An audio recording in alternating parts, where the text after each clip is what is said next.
Page 71. Where you at? Okay, read that. The supreme being of Ashanti. Page 71. Great weight then must be given to Captain Rattray's statement. I am convinced that the conception of the Ashanti's mind of a supreme being has nothing whatever to do with missionary influence, nor is it to be ascribed to the contact with Christians or even, I believe, with Mohammedan. And again, in a sense, therefore, it is true that the great supreme being, the conception of whom has been innate in the minds of the Ashanti, is Jehovah of the Israelites. See that? So they're saying these men worship the father of the Israelites. So they were the Ashantis were the Israelites. The last class we talked about the Ashantis, how their name is all in the scriptures. We brought out all the verses and everything, right? Yeah, so there you have it. Let's go to page 91. First go to Deuteronomy chapter 6. And let's read 1 through 7. Deuteronomy chapter 6, verse 1. Now these are the commandments, the statutes, and the judgments which the Lord your God commanded to go teach you, that you might do them in the land whither you go to possess it, that thou mightest fear the Lord thy God, to keep all his statutes and his commandments, which I command thee, thou and thy son and thy son's son, all the days of thy life, and that thy days may be prolonged. Hear, therefore, O Israel, to observe to do it, that it may be well with thee, and that ye may increase mightily, as the Lord thy God of thy fathers have promised thee, in the land that floweth with milk and honey. Everything we do has to be through him. We can't get nothing to be of a blessing unless it goes through the Most High. That's right. So they believed in a supreme being in West Africa. Come on. Hear, O Israel, the Lord our God is one. One Lord. One Lord. Just like they said, we believe in one God, the God of the Israelites. Come on. And thou shalt love the Lord thy God with all thy heart, with all thy soul, with all thy might.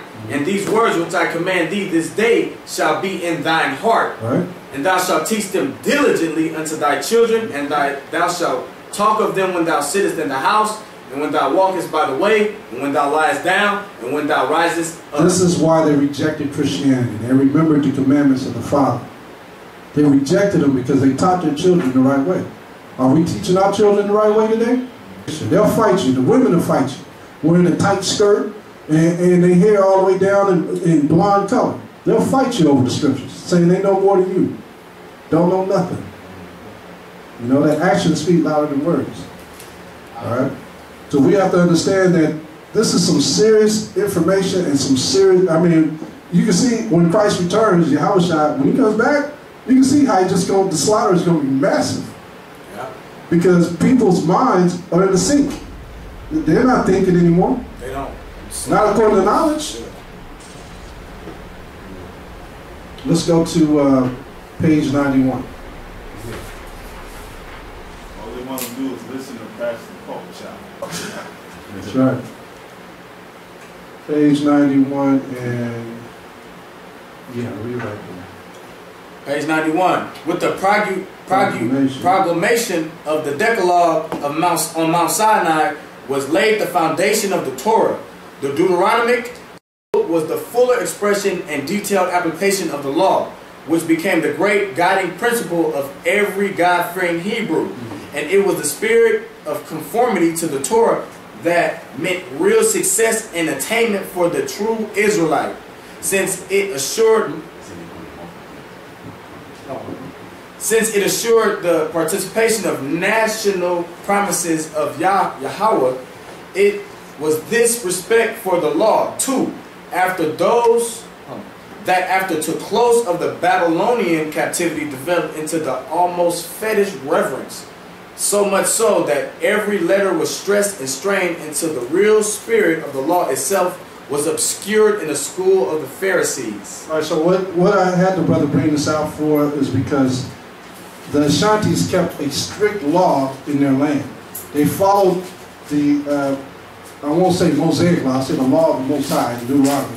They followed that law to the T in West Africa. This is how they were having so much success. They had a lot of success. Everybody was living in harmony and keeping the laws. You know, families were growing. They had all the different skills that we read in Babylon and Timber 2. They had a difference over the African tribes because they had engineers, they had scholars, they had, you know, a blacksmith, goldsmith. They had all these different people working in the area. They were working as a team. All right, so all because they kept these laws. The Most High increased their wisdom. Come on. As regards to Ashanti, there exists like a veneration and respect for authority of the law. See that? Go ahead. And this is one of the very points, as we have seen, that most impressed Lord Wolseley. Yeah, it said that this impressed the so-called white man. So what? Who cares if it impressed him? They always want us to impress them. Okay? It's not about us impressing them. It's about doing this for the Most High and for our people. That's what it's about. Culture and impetus. Movies, everything is always for the impressing of the so-called white man. Sports, all for impressing the white man so he can get more money. You know, everything is regarding him. He is their God. You know? Go ahead. While utterly unable to define their own intellectual emotions and subconscious deductions. See, they're in amaze. The so-called white man is in amazement that we have emotions. When they see brothers speak and they speak eloquent, they're amazed at brothers to speak like that. You know what I mean? But no, we've always had intelligent people. Our women spoke intelligent. We had queens that spoke intelligent. You know, so this is nothing new, but this is what our people will listen to a so-called white man before they listen to anybody else. And whatever he says, they'll think that, okay, he's right. This brother really don't know nothing. Like Umar, what's the name of the brother? Umar Johnson. That brother is bad, you know? But the so-called white man was trying to rip him apart in court.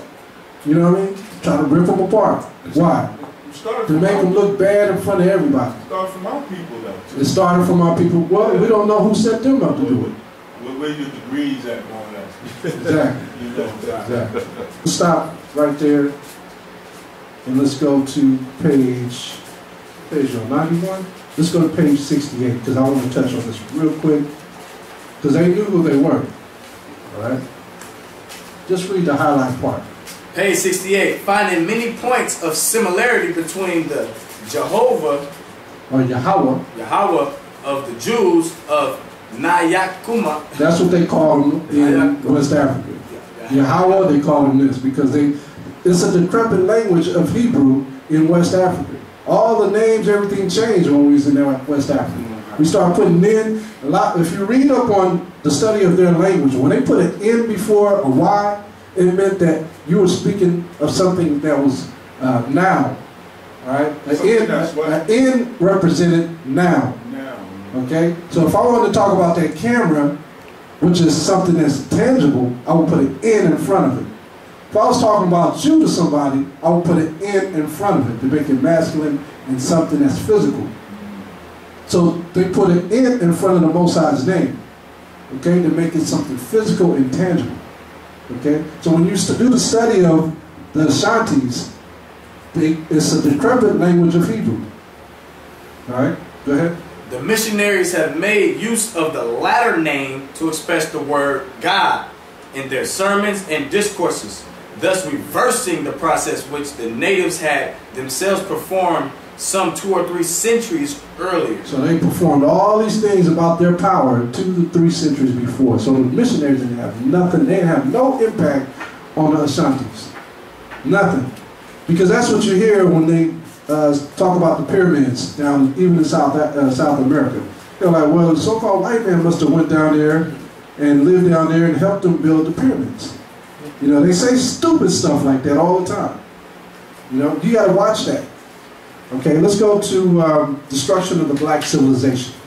Right here. You can put that book away.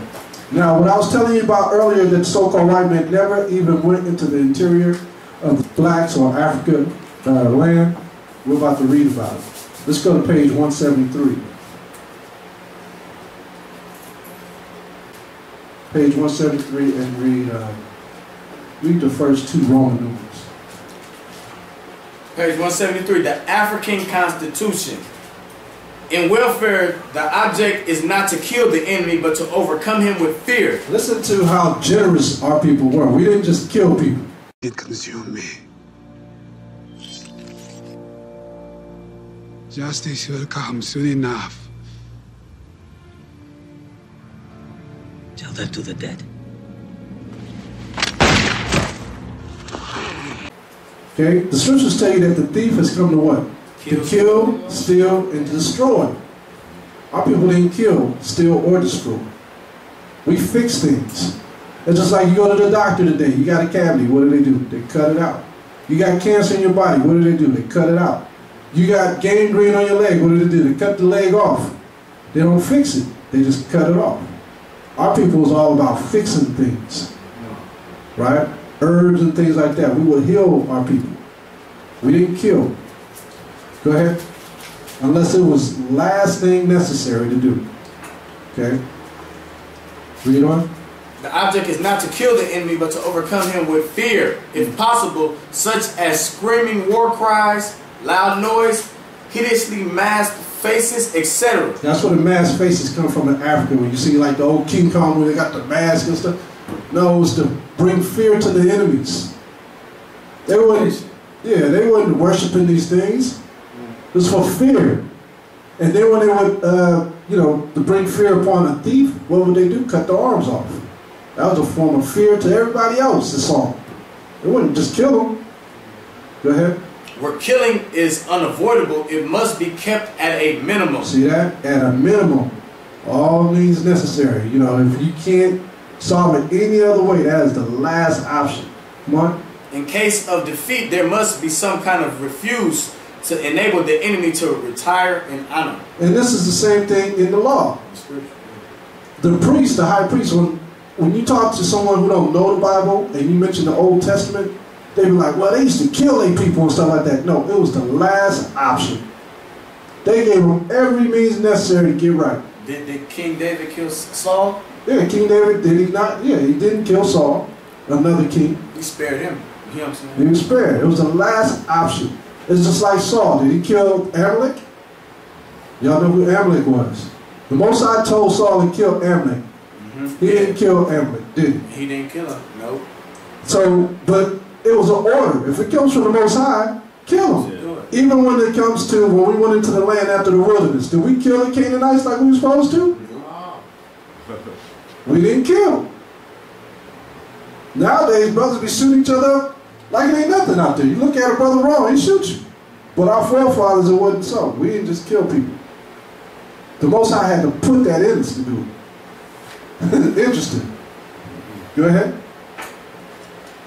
The African religion not being a creed of articles of faith, but an actual way of thinking and living, is reflected in all institutions as is, and is therefore the greatest constitutional significance. Politically, the role of the chief as high priest. High priest was the role of the chief. Come on. Who presents the prayers of the people to his and their ancestors in heaven. That sounds interesting, doesn't it? Come on. Is the real source of his influence, political or otherwise. All right, you can stop right there.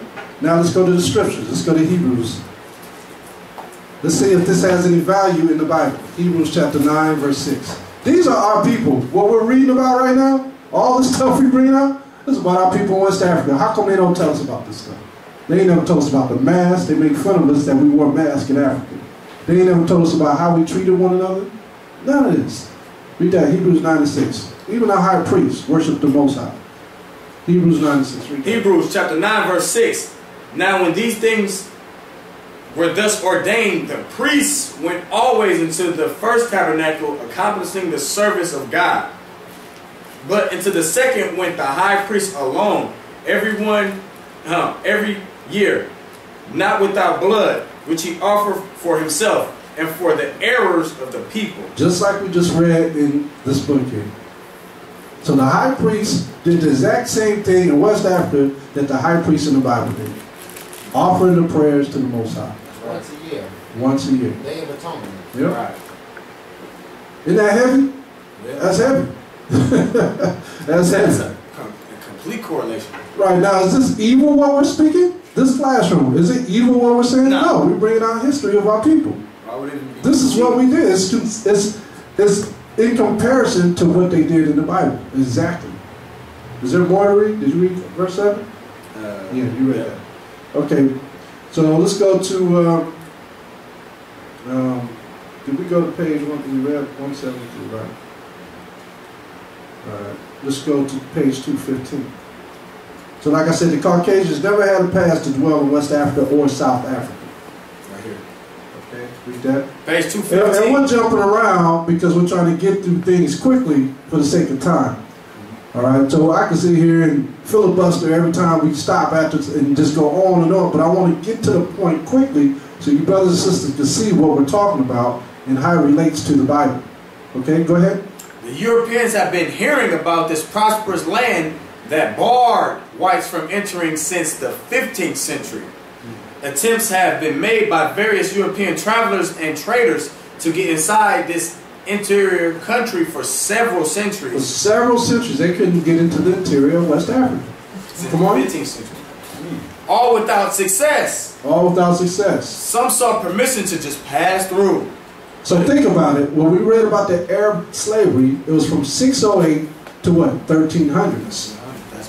So that, what century is that? 14th century. So they came 100 years after the Arabs. That's when they started penetrating the 15th. That explains why. 1,000. Yeah, 1,000. I'm sorry. That explains why the first slaves that were taken from West Africa were taken to Spain in the 15th century. You know? Come on. All without success. Some sought permission to just pass through, but again without success. You know how Esau is. I'm just going in. You can't stop me. I'm just going to shoot my way in. I got to see what's behind there. I got to see what's in there. Go ahead. Even the usual white strategy of contacting and forming friendly relations with possible You know how heirs. you try to do that? You try to get friendly. Hey, man, you know, try to be friends with you. Like they did the American Indians on Thanksgiving. They befriended them. Come on. With possible heirs to the throne of dissident factions did not succeed. It didn't succeed, right? So where you at? Read, just keep reading the highlighted part. Yeah, 216. Read that. But what about the great prophecy? Y'all got to hear this all the way out, man, because this is your history. Come on.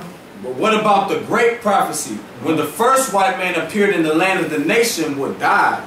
Nothing in Mossyland was better known and more universally believed than this prophecy. How many of y'all ever seen Planet of the Apes? I'm not talking about the new one. I'm talking about the old Planet of the Apes with Charlton Heston. You seen it? You seen it?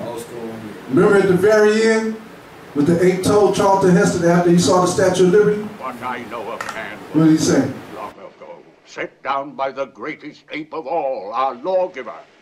Cornelius, come here. Reach into my pocket. Read to him the 29th scroll, 6th verse.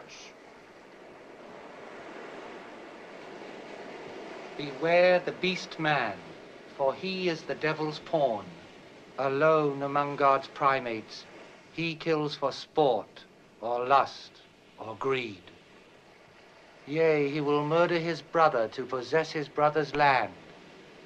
Let him not breed in great numbers, for he will make a desert of his home and yours.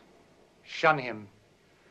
Drive him back into his jungle lair, for he is the harbinger of death. It was backed up because early Africans regarded white as evil in itself. Still, the young moderns could declare the prophecy to be just another old saying. Manifestly, So the new young men growing up started not to believe what the old men were saying. That was the issue. So when they did that, they started befriending the so-called white man. He ain't so bad. You know what? He gave me this. He gave me some Pop Rocks. You know? He gave me some coffee. I ain't never seen beans like this. He wasn't bad to me. Yeah, he gave us sugar, man. We got sugar. They ain't all bad. They ain't all bad. Go ahead. Manifestly untrue. because some Arabs had been admitted into the country not long ago. So the Arabs softened things for the so-called white man that come into West Africa. Come on. And the nation still lived stronger than ever, so it seemed. Keep going on. Meanwhile, Europeans were closing in on the continent and had the mossy states surrounded.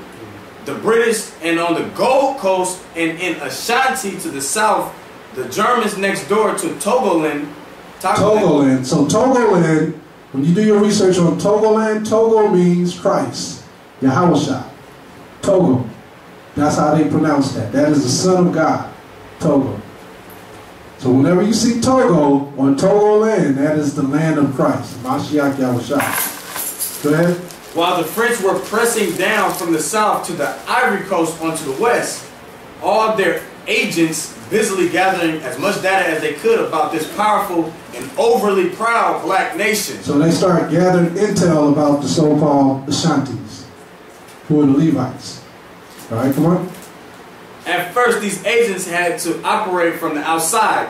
Dupuis from Ashanti, Coel from Sierra Leone. So to show you the strategy of how they had to work in. Go ahead.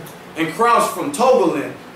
There were many others. Kraus, a German in Togoland, was supposed to be the first European to slip into the country with a caravan. So he slipped into the country like a disease. That's like an Arab. See that? Come on. The great prophecy was now about to be fulfilled. Almost precisely, the first white European had entered the country. The next white man came in boldly in 1888, backed by the supreme powers of the French Empire, albeit called a republic. They're throwing names out. Come on. This emissary of conquest was Louis Binger. He came to the place to place the country under protection of France. All right, so we got so-called white men slipping in. When you watch the movies like Raiders of the Lost Ark, what is he? He's going in to do what? Steal. But everybody claps and applauds when this man is doing things. Taking from the poor, right? Taking things and taking it into the museums. Indiana Jones. Indiana Jones is his name. Thief. Biggest thief there is. And they're showing it to you on live stream. And everybody loves it. Tomb Raider, Laura Croft. Tomb Raider. Same thing, yeah. He told you what he did. Yeah, she's a Tomb Raider. Go ahead. The Mogul Naba knew that at that very moment, German troops were marching toward his borders. Benjamin's real importance of history of the African people, however, was his reaffirmation of the white man's unchanging attitude toward black. Said he, I feel, in quote, I feel that the white man traveling in this country, whoever he may be, should not prostrate himself before a black king. So right there is He showing didn't even you. want to see him. Right. This is all biblical. This is all the same thing that we read in the Bible. Same spirits. Nothing has changed. They overcame us and now we're here and we have to blend in now. Okay? We're going to differ ourselves by what? Keeping the Most High's commandments. That's how we're going to differ. So the Israelites are the ones who softened the blow for the so-called white man to get into West Africa. Okay? Go ahead. Ishmaelites. Those are the Arabs. Those are Arabs. That's true. Okay. So this is what we have. Man, we're giving all this to you raw. Straight and raw, man. Because we don't want no excuses for people to say they can't prove that we're the Israelites. There's no excuses. I mean, we've been bringing these, every week we've been doing these classes and we keep bringing different books. Right. These are a whole new group of books. Every week, we never bring the same books. You know what I mean? And it's just telling on the so-called Caucasian race, what they've done to us. The Edomites. It's telling on them. Go ahead. Go to page 229. Hold that book up and show them what that book is about and who's the author to. Jews and the American Slave Trade by Saul S. Friedman. This is a Jewish man. So-called Jewish man. Go to page 229 and read the highlighted version. Page 229. No Arab regarded the trade as any more evil or abnormal than presumably A horse dealer regards as evil or abnormal the buying or selling of horses. John Laffin concurs, writing, the slave trade was begun in Africa by the Arabs. They were the procurers of the suppliers. The Arabs had many centuries of experience in slave trading before the European entrepreneurs saw money in the business. And they knew every trick of the trade. They knew every trick of the trade. They taught that to the so-called white man. Come on. How to ambush Negroes, how to deceive them, and where to find their hiding places. So how did the so-called white man get into West Africa? The Arabs, the middlemen, the Ishmaelites. They were the same ones who took Joseph to Egypt. The Ishmaelites. Same ones. Okay. So let's go to the geography of Strabo on page 245. So we had a nice hefty stay in West Africa as Israelites. We fled there. We stayed there for about 1,000 years, 1,300 years. And then what? Then the devil was released again. And he came and chastised us and took us into slavery. That's what happened. Read Strabo. Now, like I said, the so-called white man didn't know anything about West Africa or South Africa, right? Couldn't even get in. So the brother's going to read this out of a famous historian named Strabo, just like Josephus. This was a great historian and geographist. Okay? Now this was a so-called white man. Okay? Let's go to page 245. 245 what the thing is. Yeah. Read the highlighted part. And the Greeks named 3 continents wrongly, because they did not look upon the whole inhabited world, but merely upon their own country. So the Greeks, the Romans, only knew 3 parts of the world. Okay? Go ahead. Europe, or Asia, or of Libya. Those are the 3 countries they knew. Europe, Asia, and Libya. Libya was Africa. That was all they knew. It was just the top part of Africa. So is this why Leo's Africanus came and named North Africa after himself, and then the whole continent later was... Right. Leo Scipio Africanus came... Did he come before that? It was after this stuff. It was after. Yeah, it was after. Right. He came after. So it was Libya. Before it was called Africa, the northern part was Libya. All the way across. It was never unified, called one place. You know what I'm saying? Everybody had their different, tribes, names of places where they stayed. They thought they thought the Sahara was it. They thought that was like beach coast. That was the end of the world right there. Right? So they never went below that. And so that's why they wrongly calculated the world wrong. Go ahead, read on. Whereas the men of subsequent times, traveling over what was enough of the earth to the suggestion, the notion of the inhabited world, are these the men, I say, who made the division into 3 parts? How, pray, could they have failed to make a division? And who, when speaking of 3 parts and calling each of the parts a continent, does not at the same time have a notion of the integer of which he makes his division into parts? They're like, how can he name this stuff wrong? How come we don't know how to name these places? Guess what? The Most High set that up. In Genesis chapter 10 is what? It's called the Table of Nations. Oh, yeah. The Table of Nations is the division. The Most High set everything up. Who's going to live where? Right? He said the Hamitic race is going to be down south to the west of Africa. And he said what? He said that Japheth was going to be, the so-called Samoans, Tongans, all of it was going to be up north. And he said what? It was going to be to the Asia area. What was going to be over there? Shem. Shem, from the beginning part of Africa on over, was going to be Shem, all the Shemitic people. Okay? So what happened when the Romans came and conquered? We went the opposite direction. We went where Canaan was, because it says in Genesis chapter 9 that it says that Shem, let's get it, because I'm up here paraphrasing. Let's get Genesis chapter 9. Shalom, Mark.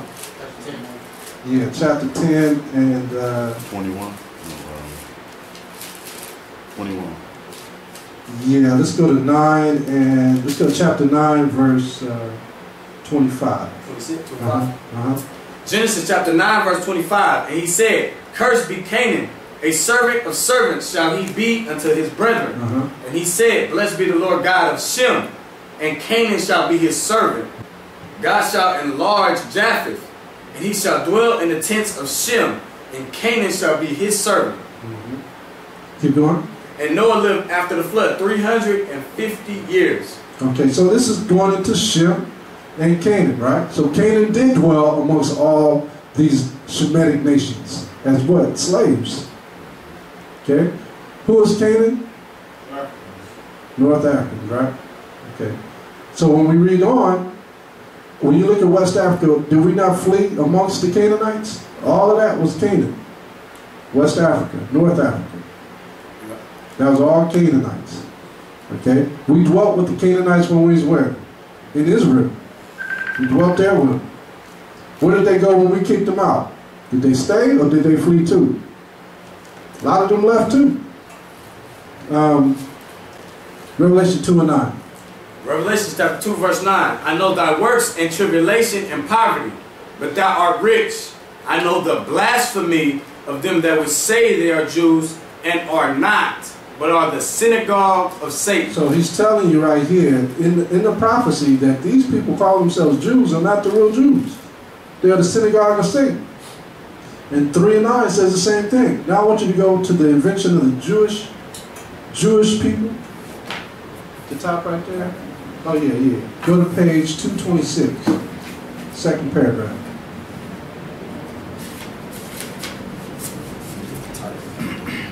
The invention of the Jewish people by Shlomo Sand. That's exactly. It was invented. It was invented. That's right. 13th tribe. So go ahead and read that. Second paragraph. Second paragraph. Another early source attested to the collective conversion of the Khazars is a Karaite one. In about 973 CE, the Yaakov Khurasani, a scholarly traveler who was quite familiar with the regions of Khazaria, wrote a commentary in Aramaic on the verse, God shall enlarge Japheth, Genesis 9 and 27. This is what the words mean. He will dwell in the tents of Shem and will grant him a favor and advantage. And some commentators think that this refers to the Khazars who became Jews. Who became Jews. So they took over the lifestyle in the form of they took over the real Japhetic people's names, became Edomites. Well, they knew they were Edomites. They became Japheth, and then they became Jews. They jumped into two people's identity. Japheth, and then who? The Israelites. So they're claiming to be us, right? So now I want to show you that because the brother was talking about, we was talking about Genesis chapter 9 earlier, right? About the Canaanites and Japheth and so forth. But I want to show you this now back in this book. It's saying something right here too. All through that book. I mean, I brought this book too. They don't want me to get in this book. This is the 13th tribe. Now, all through this book, it talks about how the so-called white man changed his nationality, changed his religion to be a Jew, to be an Israelite in the 8th century and the 9th century. Page 240. I want y'all to listen closely to this right here. This is the end. This is where we're going to stop. But y'all need to really hear this out. Read page 240, where it's highlighted. Page 240. He posits that blacks regard the Jew not so much as the other, but as a false brother. As a false brother. Now, a so-called Jewish man wrote this. Go ahead. Attempting to be fair, he divides the article into Jewish and black mindsets, trying to show how each perceived the situation. He recites all of the efforts made by the Jews on the behalf of black rights, but notes that these were done by a handful of people with their own advancement in mind. Remember what I told y'all last week or the week before, that the brother that went to Harvard was putting together a book in a committee saying that the Negroes of America were the true Israelites, the true Hebrews in 1890 or something like that, 1808, and they killed them prior to 1906, and then all of a sudden they fabricated the 1948 movement of the Khazar people from Europe into Israel. Okay? That's not by, that's not by accident. Okay? So this brother here is bringing it out to the so-called Jewish man. Where you going out? Oh, I read it. He's bringing it out to the so-called Jewish man. He says, he recites all of the efforts made by Jews on behalf of black rights, but notes that these were done by a handful of people with their own advancement in mind. So this is a handful of people that came with this idea to get to Jerusalem, right? So it says, I'm going to drop down. It says, partisans of the Zionist entity of the Middle East, Jews were not really brothers in the worldwide struggle against global imperialism. They were not even a genuine minority. It says, you look like an oppressed minority, writes Berman, speaking for the black viewpoint. But it is I who belong to the true minority. You are yourself part of the oppressive majority. Still worse, the black was saying, I am you and you are an imposter. Your history is mine, not yours. And insofar as people think that you are you, it is because you have stolen my identity. You are more than an enemy. You are a demon. Only Satan can do what you have done. So this is the black man telling the Jewish man that in this book. I can't go around saying that. You know it's not true. But just to show you that this stuff, people know who we are.